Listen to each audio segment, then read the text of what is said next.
ಇವತ್ತಿನ video already ನಿಮಗೆ ತಮ್ಮನೆಲ್ಲ ನೋಡ್ಬಿಟ್ಟು ಗೊತ್ತಾಗಿರುತ್ತೆ. ಇವಾಗ ಜಸ್ಟು ಎದ್ದಿದ್ದೀನಿ. ಟೈಮ್ ಬಂದ್ಬಿಟ್ಟು 9 ಗಂಟೆ ಆಗಿದೆ. ಡೈಲಿ ವ್ಲಾಗ್ ಮಾಡೋಣ ಅಂತ ಅಂದ್ಕೊಂಡೆ. ಪ್ಲೀಸ್ ಇಗ್ನೋರ್ ಮಾಡಿ ನನ್ನ ಫೇಸ್ನ.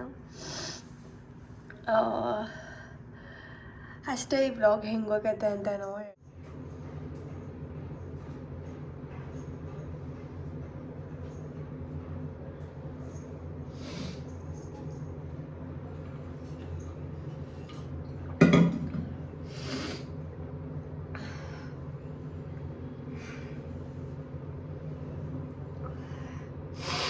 ಸಿಕ್ಕಾಬಿಟ್ಟೆ ಚಳಿ. ಎಷ್ಟು ಚಳಿ ಅಂದರೆ ನೈಟು ಇಡ್ಲಿಗೆ ಅಂತ ಗ್ರೈಂಡ್ ಮಾಡಿಟ್ಟಿದ್ದೆ. ಇವಾಗ ಇಡ್ಲಿಗೆ ತಿಳಿ ಸಾಂಬಾರು ಮಾಡಬೇಕು. ಇನ್ನು ಫ್ರೆಶ್ ಆಗಿಲ್ಲ, ಫ್ರೆಶ್ ಆಗಿಬಿಟ್ಟು ಬರ್ತೀನಿ. ನೋಡಿ, ಇಡ್ಲಿ ಬ್ಯಾಟರ್ ರೆಡಿಯಾಗಿದೆ.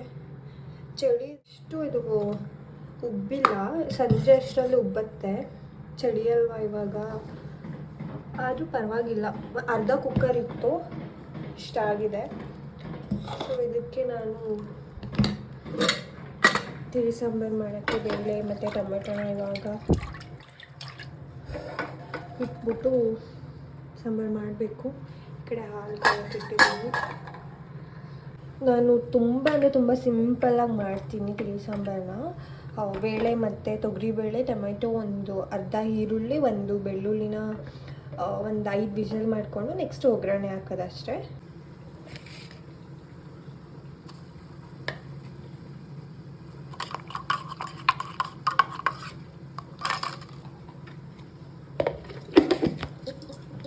ಸುಮ್ಮನೆ ಏನಕ್ಕೆ ಪ್ಲೈನ್ ಇಡ್ಲಿ ಮಾಡೋಣ ಅಂತ 1-2 ಆನಿಯನ್ ಕಟ್ ಮಾಡಿ ಕೊತ್ತಂಬರಿ ಸೊಪ್ಪು ಹಾಕ್ಬಿಟ್ಟು ಒಗ್ಗರಣೆಗೆ ಸಾಸಿವೆ ಕಡಲೆಬೇಳೆನ ಹಾಕ್ಬಿಟ್ಟು ಒಗ್ಗರಣೆ ಮಾಡಿಬಿಟ್ಟು ಹಾಕಿ ಮಿಕ್ಸ್ ಮಾಡಿ ಇಡ್ಲಿನ ಇವಾಗ ಅಮ್ಮ ಹಾಕ್ತಾಯಿದ್ದಾರೆ. ನಿಜವಾಗ್ಲೂ ತುಂಬ ಚೆನ್ನಾಗಿ ಬಂದಿತ್ತು. ಟೇಸ್ಟ್ ಅಷ್ಟೇ.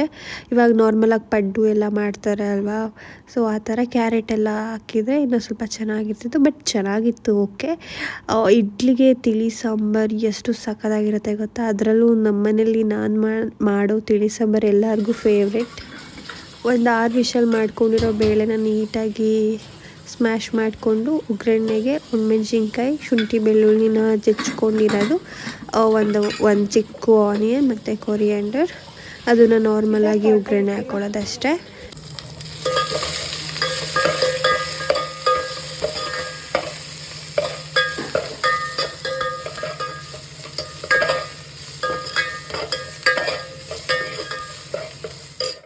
ಇಲ್ಲ, ಇನ್ನು ಬೇಯಬೇಕಮ್ಮ. ಎಂದಿಲ್ಲ, ಇನ್ನೊಂದು 2 ನಿಮಿಷ. ಯಾರ್ದು ಹಂಗೆ ಇರುತ್ತೆ.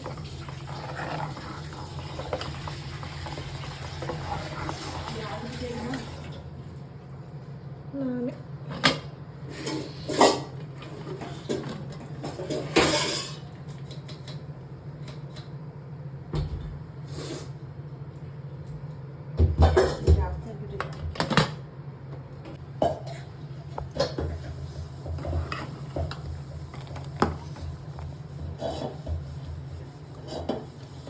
ನಿಮಗೆ ನೋಡಿದ್ರೇ ಗೊತ್ತಾಗ್ತಿದೆ ಅಂತ ಅನಿಸುತ್ತೆ. ಬೆಳಗ್ಗೆನೇ ಈ ಥರ ಬ್ರೇಕ್ಫಾಸ್ಟ್ ಸಿಕ್ಕಿದ್ರೆ ನಿಜವಾಗ್ಲೂ ಡೇ ಫುಲ್ಲು ಎಷ್ಟು ಆ್ಯಕ್ಟಿವಾಗಿ ಹೋಗುತ್ತೆ ಅಂದರೆ ನಿಜವಾಗ್ಲೂ. ಸಾಂಬಾರು ಅಂತೂ ಸಕ್ಕತ್ತಾಗಿತ್ತು. ನಮ್ಮಮ್ಮ ಅದೇ ಹೇಳ್ತಾಯಿದ್ರು, ಸಾಂಬಾರು ಅಂತೂ ತುಂಬ ಚೆನ್ನಾಗಾಗಿದೆ ಅಂತ. ನಾನು ನಾರ್ಮಲಾಗಿ ಕ್ವಿಕ್ಕಾಗಿ ಮನೇಲಿ ಸಾಂಬಾರು ಏನೂ ಇಲ್ಲಾಂದರೆ ಇದೇ ಥರ ಸಾಂಬಾರನ್ನ ಮಾಡ್ಕೊಳ್ಳೋದು. ಇನ್ನೊಂದು ಸಲ ಯಾವಾಗಾದರೂ ಡೀಟೇಲಾಗಿ ನೀಟಾಗಿ ಸಾಂಬಾರು ರೆಸಿಪಿನೇ ಹೇಳ್ತೀನಿ. ನಾವು ನಾರ್ಮಲ್ ಇಡ್ಲಿನೇ ಮಾಡಿದ್ದಿದ್ದು. ದೋಸೆ ಬ್ಯಾಟರ್ಗೆ ಏನೇನು ಹಾಕಿರ್ತಾರೆ ಆ ಥರ ನಾರ್ಮಲ್ ಇಡ್ಲಿನೇ, ರವೆ ಇಡ್ಲಿ ಏನು ಮಾಡಿರಲಿಲ್ಲ.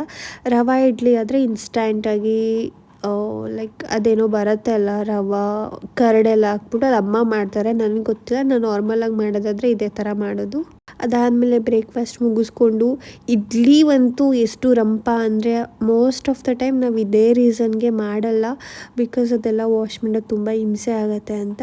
ವಾಶ್ ಮಾಡೆಲ್ಲ ಇಟ್ಟಾದಮೇಲೆ ಕೆಲಸ ಎಲ್ಲ ಮುಗಿಸ್ಕೊಂಡೆ, ಕಸ ಎಲ್ಲ ಹೊಡೆದು ನೆಲ ಎಲ್ಲ ಒರೆಸ್ಬಿಟ್ಟು ಪೂಜೆ ಮಾಡಬೇಕಿತ್ತು.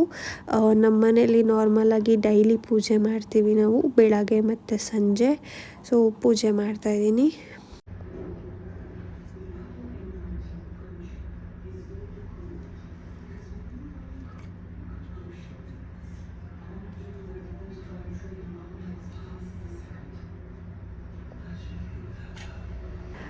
ಪೂಜೆ ಎಲ್ಲ ಮುಗಿಸ್ಬಿಟ್ಟು ತುಂಬ ನಿದ್ದೆ ಬರ್ತಾಯಿತ್ತು. ಟಿ ವಿ ಬೇರೆ ನೋಡ್ತಾ ಇದ್ನ, ಹಾಗೆ ಮಲಗಿದ್ದೆ.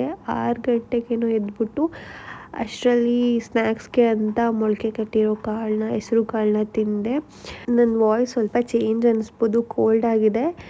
ನೈಟ್ ಕೂಡ ಹಿಟ್ಟು ಮಿಕ್ಕಿತ್ತು. ಸೊ ನನಗೇನು ಏನು ಕೊಟ್ಟರು ತಿಂತೀನಿ. ಸೊ ಇಡ್ಲಿನೇ ಹಾಕ್ಕೊಂಡು 120 ಇಡ್ಲಿ ಏನೋ ಆಗಿತ್ತು ಅಷ್ಟೇ. ನೈಟು ಏನು ಪಾತ್ರೆ ವಾಶ್ ಮಾಡಿರಲಿಲ್ಲ, ಹಾಗೆ ಮಲ್ಕೊಂಡಿದ್ದೆ. ಸೊ ಬೆಳಗ್ಗೆ ಎದ್ದಿದ ತಕ್ಷಣ ಕಿಚನೆಲ್ಲ ಕ್ಲೀನ್ ಮಾಡಿಕೊಂಡು, ಪಾತ್ರೆ ಎಲ್ಲ ವಾಶ್ ಮಾಡಿ, ಕಸ ಎಲ್ಲ ಹೊಡೆದು, ನೆಲ ಒರೆಸ್ಬಿಟ್ಟು, ಸ್ನಾನ ಮಾಡ್ಕೊಂಡು ಬಂದು ಪೂಜೆ ಮಾಡಿಬಿಟ್ಟು, ಸ್ವಲ್ಪ ಕೆಲಸ ಇತ್ತು ಟೌನಲ್ಲಿ, ಬ್ಯಾಂಕಿಗೆ ಹೋಗಬೇಕಿತ್ತು. ನಾನು ಸ್ವಲ್ಪ ಏನೋ ಪ್ರಾಬ್ಲಮ್ ಆಗಿತ್ತು, ಅದನ್ನೆಲ್ಲ ಮುಗಿಸ್ಕೊಂಡು ಮನೆಗೆ ಬಂದುಬಿಟ್ಟು ಬ್ಯಾಂಕಿಗೆ ಹೋದೆ. ನಿಮಗೆ ಗೊತ್ತು ಎಷ್ಟೊತ್ತಾಗುತ್ತೆ ಅಂತ. ಮನೆಗೆ ಬಂದು ಮತ್ತೆ ಅಗೇನ್ 2 ಗಂಟೆ ಆಗಿತ್ತು ಅನಿಸುತ್ತೆ. 5 ಗಂಟೆ ತನಕ ಮಲ್ಕೊಂಡು, ಬೆಳಗ್ಗೆ ನಾನು ಮಿಲ್ಕ್ನ ಕುಡ್ದಿರಲಿಲ್ಲ. ಸೊ ಪೌಡರ್ ಹಾಕ್ಕೊಂಡು, ನಿಮಗೆಲ್ಲ ಗೊತ್ತಿರುತ್ತೆ, ಪ್ರೋಟೀನ್ ಪೌಡರ್ ಹಾಕ್ಕೊಂಡು ಮಿಲ್ಕ್ನ ಸಂಜೆ 5:30 ಆಗಿತ್ತು ಆವಾಗ ಕುಡಿದೆ. ಇವಾಗಂತೂ ಎಷ್ಟು ಗಾಳಿ ಅಂದರೆ ಸಂಜೆ ಟೈಮಲ್ಲಿ ಬಿಸಿ ಬಿಸಿಯಾಗಿ ಏನಾದರೂ ತಿನ್ನಬೇಕು, ಏನಾದರೂ ಕುಡಿಬೇಕು ಅಂತ ಅನಿಸ್ತಾನೆ ಇರುತ್ತೆ. ಸೊ ಪೌಡರ್ನ ಔಟ್ಸೈಡ್ ಬಂದು ಕುತ್ಕೊಂಡು ಕುಡಿತಾ ಇದ್ದೀನಿ. ಅದಾದಮೇಲೆ ನಾಳೆ ಗುರುವಾರ. ಸೊ ಕಿಚನ್ನೆಲ್ಲ ಇವಾಗಲೇ ಕ್ಲೀನ್ ಮಾಡಿಕೊಂಡ್ರೆ ಬೆಳಗ್ಗೆ ಬೇಗ ವಾರ ಮಾಡೋಕ್ಕೆ, ಪೂಜೆ ಮಾಡೋಕ್ಕೆ ಈಸಿ ಆಗುತ್ತೆ ಅಂತ. Yeah guys, that's it. Thank you for watching.